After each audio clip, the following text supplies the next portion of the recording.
Comenzar Multitool.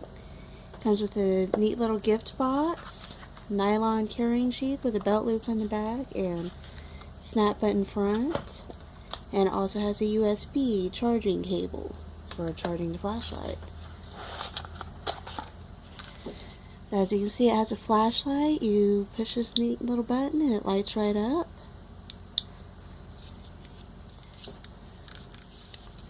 You open it up, it's spring loaded with needle nose pliers. And to charge the flashlight, it has a small USB port on the side there. It includes a small pocket knife, bottle opener, along with a flathead screwdriver tip, a Phillips screwdriver tip, and a fish fillets along with a 2-inch roller.